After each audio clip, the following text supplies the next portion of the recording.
Muito bem, pessoal. Vamos então começar a nossa segunda aula. Na segunda aula a gente vai falar um pouquinho da topologia dos espaços métricos. Ou seja, nós vamos ver aquelas definições usuais de bolas abertas, fechadas, esferas, funções contínuas, né? Aquela linguagem de topologia que sempre está presente quando a gente tem uma métrica em um conjunto, tá bom? Então vamos começar com as definições usuais e as mais importantes aqui, as mais básicas, né? Que são as bolas.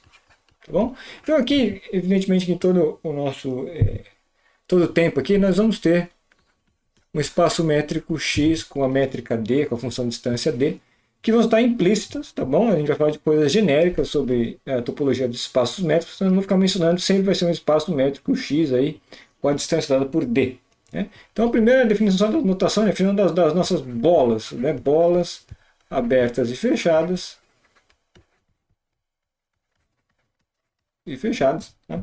Então vamos lá, vamos começar primeiro com as bolas abertas, né? Vai ser uma bola com centro x0 e raio r, né? Então esse aqui vai ser o conjunto, ok? De todos os pontos de x, tais que a distância entre o x e o x0 não ultrapassa r, né? Menor do que r, extremamente menor do que r. Isso aqui é a chamada bola aberta. Tá bom? Eu vou fazer só um desenho intuitivo assim do que isso significa. Dado um ponto x0 aqui e uma distância r, eu estou pegando todos os pontos, né? Então aqui seriam os pontos na distância r do x0, estou pegando todos os pontos no interior aqui, né? Os pontos cuja distância do x0 é menor do que o r. Essa é a bola aberta bx0r, né? Então centro x0 e raio r. Né?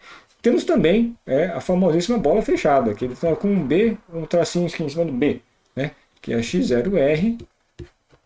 E aqui são os pontos x pertencentes a x, tais que a distância entre o x e o x0 menor ou igual a r. Tá? Essa aqui é a chamada bola fechada. Tá? Então, na diferença da bola aberta para a bola fechada, que na bola fechada você pega e inclui também os pontos que estão à distância r do x0. Okay? E também temos a esfera. Né? Essa aqui a gente usa um pouquinho menos, mas vamos deixar aqui, né, que são os pontos de x, tais que a distância entre o x e o x0 é exatamente r. Tá? Então essa aqui seria a esfera. Tá? Então a esfera seria só a casquinha, né? Só os pontos que distam exatamente r do x0. Okay? Isso aqui na verdade é só uma definição aqui, é só definição de notação. Tá legal? Então nós temos aqui as bolas abertas fechadas e as esferas. Okay? Uma coisa mais geral do que bolas abertas são os chamados conjuntos abertos no espaço métrico. Né? Então, conjuntos abertos. Então, definição. Né?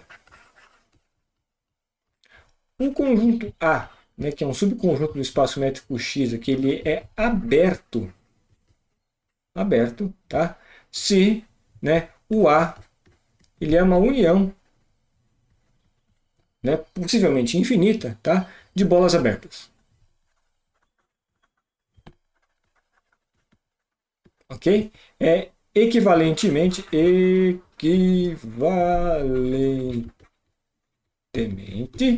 tá? A ele é aberto, tá? Se é todo ponto, se digamos assim, né, para todo x pertencente a A, né, existe um rzinho maior do que zero, né, tal que a bolinha com centro x e raio r está inteiramente contida em A. Tá bom? Então eu tenho aqui um A, né? Para esse A ser aberto, quer dizer que todo ponto x que eu tiver tem alguma bolinha, o raio menor que seja, mas raio positivo, tal que essa bolinha inteira está contida dentro do A. Tá? É fácil ver que essas duas afirmações são equivalentes, pessoal, porque se você pegar para cada x pertencente a A, esta bolinha em torno do ponto que está inteiramente contida em a união de todas essas bolinhas vai dar o A. Tá bom? Então, tem dois jeitos de a gente pensar num conjunto aberto. O primeiro é união de bolas abertas e o outro é cada pontinho possui uma bolinha lá dentro que está contida inteiramente no conjunto A. Isso é um conjunto aberto. Ok? Né? E pronto. Então, outra coisa, relacionado a esse fato de que para cada ponto você tem um raiozinho que está inteiramente no conjunto, né, contido num conjunto, temos a definição do que é a vizinhança de um ponto. Legal? Então, definição de vizinhança. Né? Então, assim, dado um x aqui pertencente ao x, uma vizinhança do x, uma vizinhança de x, tá? É um u, né? É um uzinho contido em x, tal que, primeiro, o x pertence a u, né? E existe um rzinho positivo, tal que a bolinha com o centro em x, esse raiozinho aqui, está contida em u, tá bom? Então, uma vizinhança de x, uma vizinhança U, é qualquer subconjunto que contenha uma bolinha aberta em torno do x, tá? Por menor que ela seja. Outro jeito de pensar numa vizinhança é um subconjunto, tá? Que contém o x e que contém um aberto que contém x. Né? Essa é a vizinhança de um ponto x, tá legal? E já que a gente define o que é um conjunto aberto, a gente pode definir também o que é um conjunto fechado. Tá bom? Então, definição do conjunto que é um conjunto fechado. A gente definiu aberto, definição do que é fechado. O A contido em x ele é fechado se o seu complementar x menos A é aberto. Ok? Então, o fechado é definido pelo complementar de um aberto. Não é verdade, né? Então, que ser aberto e ser fechado são definições contrárias. Por exemplo, né? O conjunto X, né? Todo, assim. O X, por exemplo, então, exemplos, né? O X, o espaço métrico todo, né? Ele é aberto. Certo? Porque, por definição, né, de aberto, o X é aberto. Tá? Então, isso implica, por exemplo, que o conjunto vazio, que é o seu complementar, ele é fechado. Bom, por outro lado, pessoal, notem que o vazio também é aberto. Né? Porque ele é uma união de bolas abertas, uma união vazia, né, de bolas abertas. Então, o vazio também é fechado e aberto, e, portanto, o X todo também é aberto e fechado simultaneamente. Tá bom? Existem conjuntos que não são sequer abertos nem fechados. Tá? Então, dado um subconjunto qualquer de X, ele não precisa ser aberto, ele não precisa ser fechado, e ele pode ser, em alguns casos, aberto e fechado ao mesmo tempo. Tá bom? Então, os nomes aberto e fechado aí dão uma enganada na gente, aí, se a gente ficar pensando no sentido usual em português disso, né? Mas no sentido aqui nosso, basicamente, pense fechado é o complementar de um aberto, ponto final. Certo? Essa definição, pessoal, de abertos e fechados, ela pode existir mesmo sem que haja uma métrica, e é isso que a gente chama de topologia, tá bom? Então, uma topologia num conjunto X é simplesmente você pegar, né, entre todos os subconjuntos de X, definir quais que você vai chamar de abertos, né, e aí seus complementares vão ser chamados de fechados, ok? Então, a coisa básica, né, que eu vou deixar aqui como um resultado importante, né, resultado. Isso eu gostaria que vocês verificassem, mas isso segue da definição, tá bom? Então, seja XD, né, um espaço métrico. Né, e a partir dele você define o que são as bolas abertas, as bolas fechadas, os abertos, fechados, etc. Ok? Então, nós temos o seguinte, né, primeiro fato aqui, isso aqui, o vazio e o X são abertos. Abertos. Tá? 2. Uma união arbitrária. Opa! Arbitrária de conjuntos abertos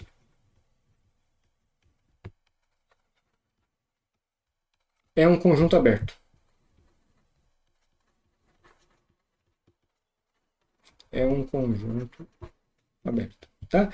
E 3, né, uma intersecção. Intersecção, né, finita de abertos é um conjunto aberto também.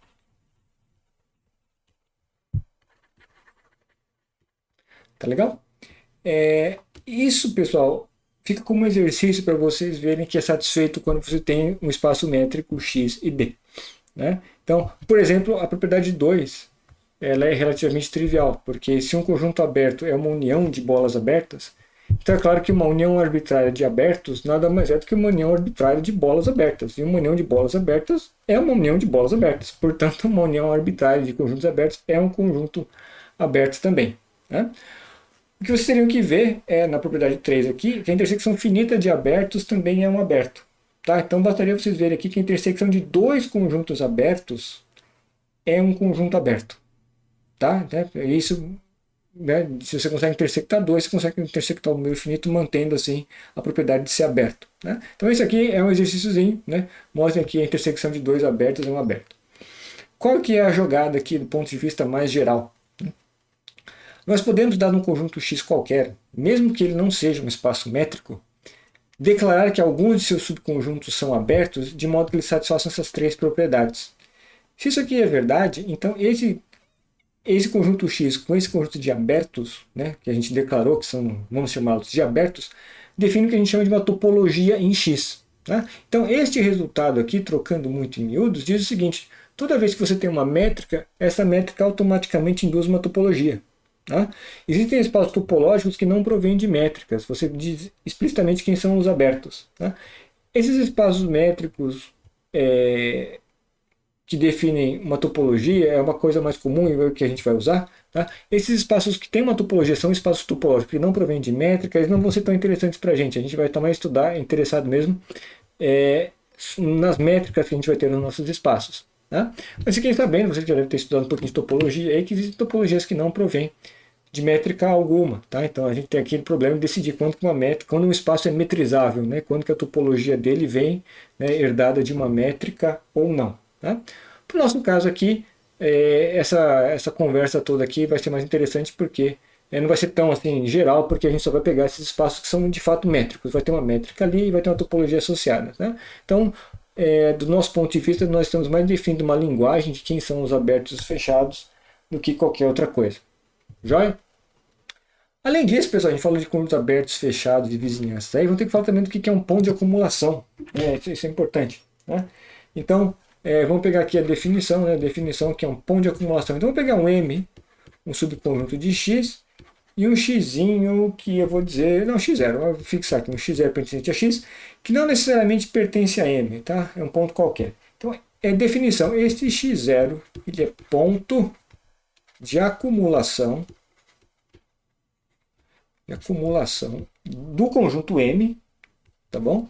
Se toda vizinhança, né, de X0 contém, né, um ponto de M distinto do X0. Tá? Um ponto de M distinto de X0. Bom, então não necessariamente o X0 pertence a M, porém se o X0 pertencer a M, então nestas vizinhanças do X0 tem que haver pontos de M distintos do X0. Né? Então o que a gente está afirmando é o seguinte: toda bola aberta com centro em X0 contém algum ponto de M distinto do X0. Bom, então assim, o X0 ele não consegue escapar, ele não consegue ficar longe, digamos entre aspas, né? Ele não consegue ficar longe de nenhum ponto do conjunto M. Tá? Beleza? Então essa é a ponto de acumulação. Claro que assim, a gente está dando só as definições agora e nós vamos ver depois exemplos disso, de quando que essas linguagens vão aparecer. Por enquanto a gente está definindo um dicionário aqui, né, de termos. E por fim a gente vai definir também outra definição que é o fecho de um conjunto. Tá? Então o fecho, né, então dado um M contido em X, eu vou denotar com um M traço aqui o fecho, né, fecho de M. Tá? Então, esse aqui, o fecho de M, tem duas definições equivalentes que vocês podem pensar como um bom exercício aqui. Primeiro, ele é o menor fechado de X, né, que contém o M. Tá? O M barra é o menor fechado que contém o M. Menor fechado quer dizer o seguinte: você pegar a intersecção de todos os fechados que contém o Mzão, isso é o fecho. Tá bom? Isto é equivalente a falar que ele é a união do M, né, M união com os pontos de acumulação o conjunto dos pontos de acumulação de M. Acumulação de M. Tá legal? Então esse é o fecho do conjunto, né? A gente vai usar bastante esse negócio do fecho aqui quando a gente vai falar de espaços completos, o que é conjunto denso, etc. Então vamos definir já o que é um conjunto denso, tá bom? Então a gente define o que é o fecho aqui num conjunto e observação, né? Outra definição, para falar a verdade, definição, né? Então este M contido em X é denso, tá? É denso em X, né? Se o fecho de M é o X. Tá legal? Então, um exemplo clássico aqui é que se a gente pegar em R, né? Pega o nosso espaço métrico, né, R, com a distância usual, né, o módulo da diferença, e a gente pega aqui o nosso M, os racionais, não é difícil ver que o fecho dos racionais são os reais, né? Então os racionais são densos em R, né? Essa é a terminologia, ok?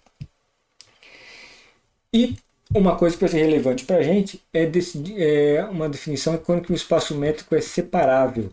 Então X ele é separável, tá? Se X contém um subconjunto denso e enumerável.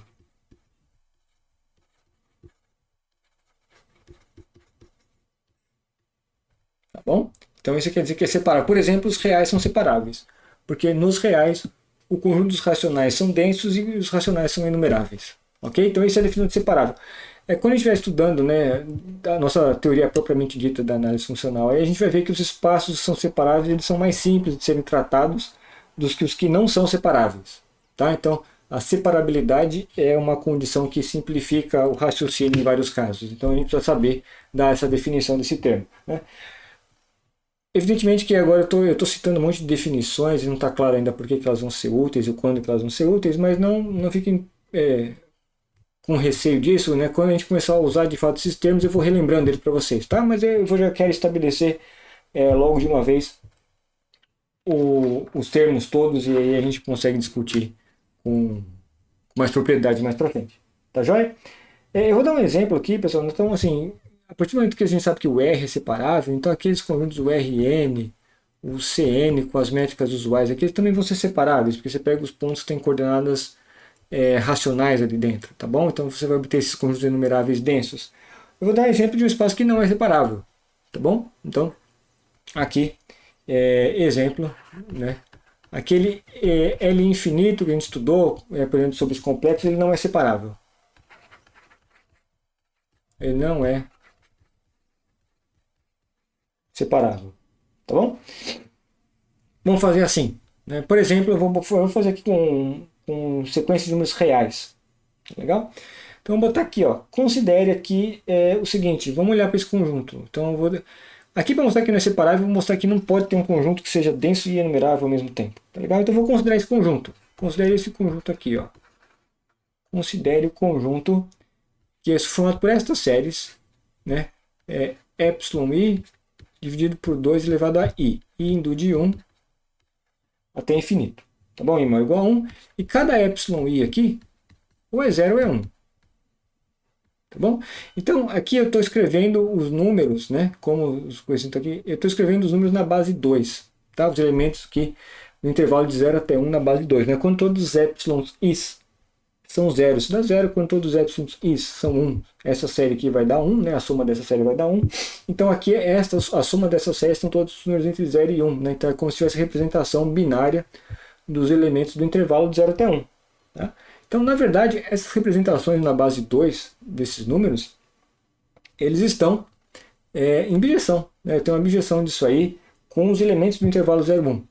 Tá? Em que eu tenho que tomar cuidado com aquela bijeçãozinha, né? Que se lembre-se daquele fato que todo mundo, né, pela primeira vez fica espantado, que o 0,999999 é igual a 1. Veja que às vezes tem uma certa ambiguidade em como representar um número, né, a expansão decimal dele. A expansão binária é a mesma coisa. Se eu tiver o 0,1 decimal, isso vai ser 1 também, né? Decimal não, em binário, né? Isso também vai ser bom. Então, dadas as duas escolhas aí de de representações, eu vou pegar aquela que eu tenho os uns, né, repetindo até o final, tá bom? Só para desfazer essa ambiguidade. Então, note que o conjunto, este conjunto aqui ele é não enumerável. Tá bom? Quando eu pegar todas essas somas aqui, porque eu estou realmente associando a cada um desses números aqui elementos do intervalo 0 até 1. Todos os elementos do intervalo 0 até 1 têm uma soma dessa correspondente. Tá legal? Então eu tenho esse conjunto aqui. E aqui, pessoal, note que se eu pegar agora para cada um desses bits, então esse conjunto aqui é não enumerável, e eu tenho associado, né, a cada uma destas somas esta sequência aqui, que são sequências que pertencem a L infinito no caso dos reais, né, ou dos complexos também. Porque aqui essas sequências são limitadas, né, são limitadas pelo 1. Okay? Então, a partir do momento que tem essa soma aqui, a esta soma eu associo esta sequência são elementos que pertencem a L infinito, tá bom? Então, olha, duas sequências desse tipo, você vai ter uma sequência assim, e uma outra sequência aqui, delta 1, delta 2, delta 3, e blá blá blá blá, também é pertencente a L infinito, né? Em que cada um desses deltas são iguais a 0 ou a 1. Duas sequências distintas, duas sequências dessas que são distintas, tem distância 1. Tem distância 1 em L infinito. Tá bom?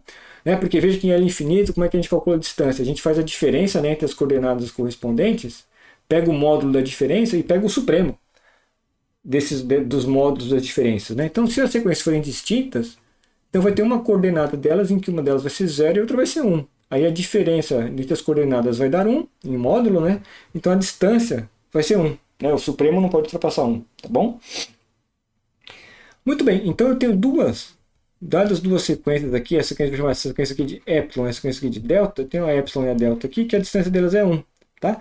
Então agora eu pego em torno de cada uma destas sequências aqui, né, dentro do L infinito, eu pego umas bolas cujo raio seja menor do que meio. Porque como a distância aqui é 1, se eu pegar pela desigualdade triangular, né, se eu pegar raios aqui menores do que meio, essas duas bolas não vão se intersectar. Tá bom? Então eu vou pegar, por exemplo, um terço, que é menor do que meio. Tá? Então eu pego essas bolas aqui de raio 1 terço, e em cada um desses pontos, agora qual que é a figura que você tem que ter? Né?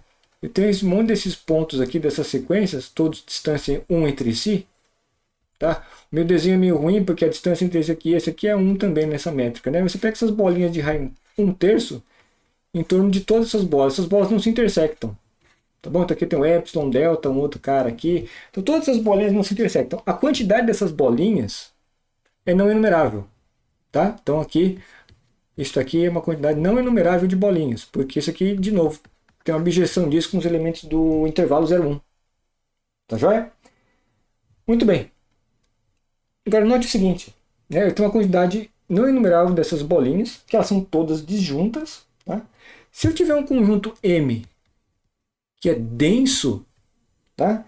Esse conjunto M denso vai ter que intersectar todas essas bolinhas. Não, ele não é denso, tá bom? Então esse conjunto M vai ter que ter um elemento aqui em cada uma dessas bolinhas, e essas bolinhas são todas disjuntas. Como a quantidade de bolinhas é não enumerável, isso implica que o M não é enumerável, né, se ele for denso. Tá bom? Então, isso prova que o L infinito ele não pode ser separável. Né? Então, ele não é separável. Ok? Esse é o argumento. Vou manter agora aqui, pessoal, como exercício aqui para vocês, que o LP, então esse aqui esse EX aqui não é de exemplo, mas ele é de exercício, que o LP é denso. Por exemplo, nos complexos, tá? LP é denso. Se o P estiver entre 1 e for menor do que infinito aqui.